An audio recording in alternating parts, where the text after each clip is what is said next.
Good morning, my friends. Welcome to our New Testament challenge. Today I'll be sharing some thoughts from the 18th chapter of the Gospel of Matthew. Today, it's interesting how each chapter kind of shifts the focus of his ministry. And in chapter 18, it becomes more personal, I guess. It deals with personal issues. Those who sin, how you deal with that within the body of Christ, how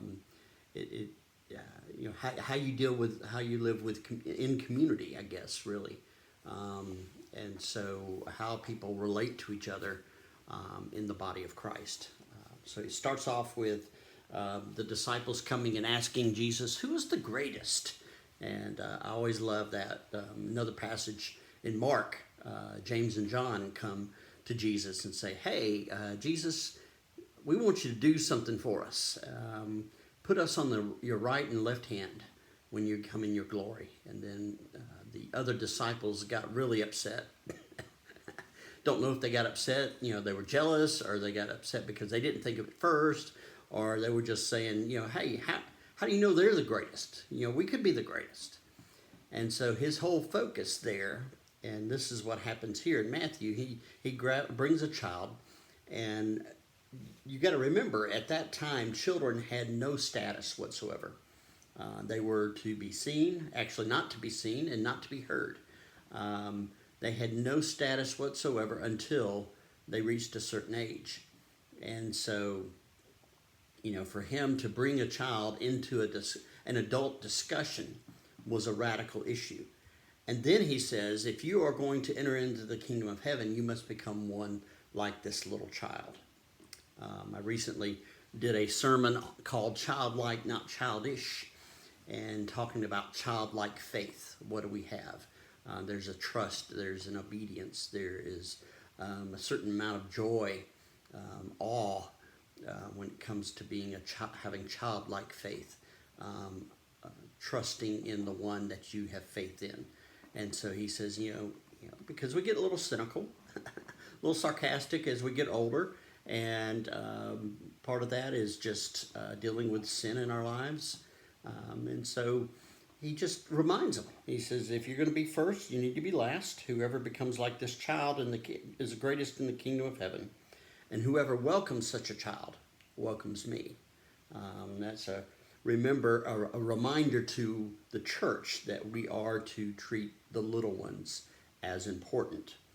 And then he goes on and says, if one of you puts a stumbling block in front of one of these little ones. Now here, I think he's talking about both children and little ones in the faith, new Christians. And he says, don't put stumbling blocks in front of them. Make their path clear.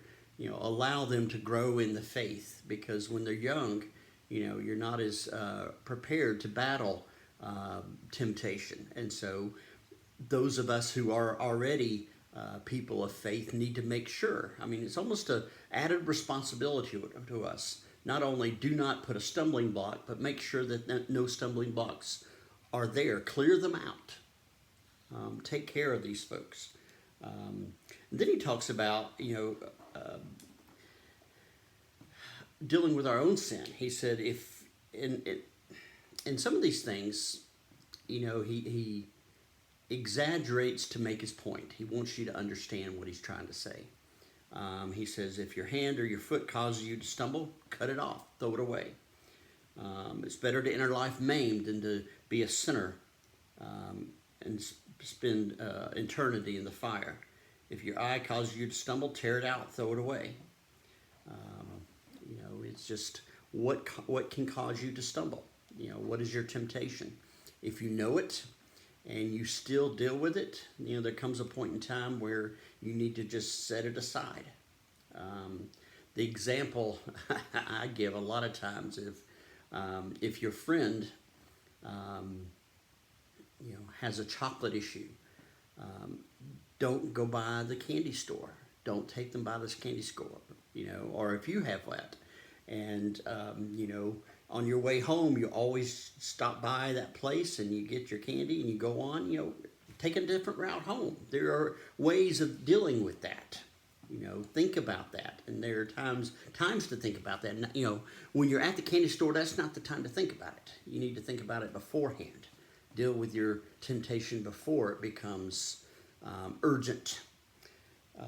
He goes on and talks about the parable of the lost sheep, and talks about the shepherd leaving the 99 and going after the one. And a lot of people wonder about that. They say, does he not care about the 99? Yes, he cares about the 99, but he also cares about the one. He's not going to let the one wander, and usually the people who complain about this are part of the 99. And the people who really understand this and appreciate it are the ones who, they have been the one. They have been the one that God reached out to, that God pursued, that God went into the wilderness to find. And really, if we want to be honest, there have been times we all have been in the wilderness and God pursued us. And he reached out and found us and brought us back. And I love the thing, he said there'll be more rejoicing in heaven over the one who was lost than over the 99. That doesn't mean there's no rejoicing over the 99, but the one was lost, and now he is found. And then he goes on and talks about how you deal with sin within the church, and this one's difficult. He says, you need to go to the person, and there is one of the difficulties, one of the downsides of social media today is that there's so much passive aggressive posting going on. It lifts us up while pushing someone else down. Instead of going to someone and saying to them personally, privately, I think you're doing, I'm struggling with what you're doing. We post about it online and shame them. And even if we don't name them, we talk about people who do stuff like that, and we get it out there, and we say, how can anybody, and people rally around us and they support our overwhelming pride and arrogance, and makes it even more difficult to reconcile with the sinner. So he says, he goes to one, and if that doesn't work, bring two others, people that are trusting, people that are wise, bring them and sit down and talk and try to reconcile. If that doesn't work, then you do the whole church. And if that doesn't work and they're still sitting within the context of the congregation at that point in time, it says you treat them like, in a sense you cast them out. Although, there are many passages in the scriptures where it talks about going after them even after they've gone. Lent, the time before Easter, historically has been a time for lapsed sinners to come back. And so you got to remember, you got to keep this in context of the whole story. And so it's interesting that the focus here on this is reconciliation. Not on proving that person is wrong, but on reconciling the relationship that had already been there. Then Peter comes up to Jesus, talking about sin and reconciliation. He says, Father, if another member of the church sins against me, how often should I forgive? And he's thinking, okay, I'm going to exaggerate. Peter's going to exaggerate. He says, as many as 7 times? And Jesus said to him, and this is kind of funny because you can interpret this, you can translate this one of 2 ways. Either 77 or 70 times 7. 77 or 490. Either way, it's way more than Peter ever dreamed of. In other words, if the person repents, you ought to continue to forgive. You ought to forgive. We are called to forgive. And then this next story is the parable of the unforgiving servant. A servant owes king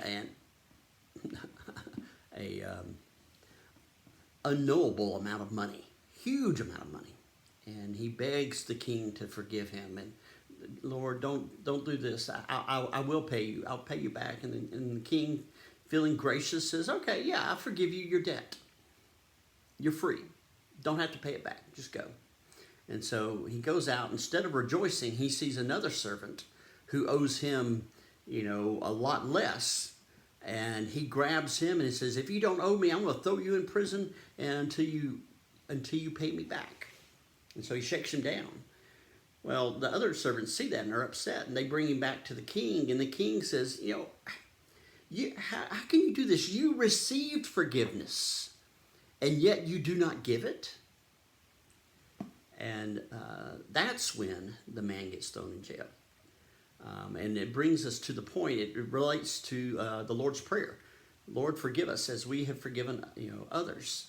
And so the whole idea of forgiveness, you receive forgiveness, but then it's also giving. It's not an either or, it's a both and. And I tell folks a lot of times forgiveness is like, having your fist clenched. Unforgiveness is you cannot receive anything because there's no place to hold it.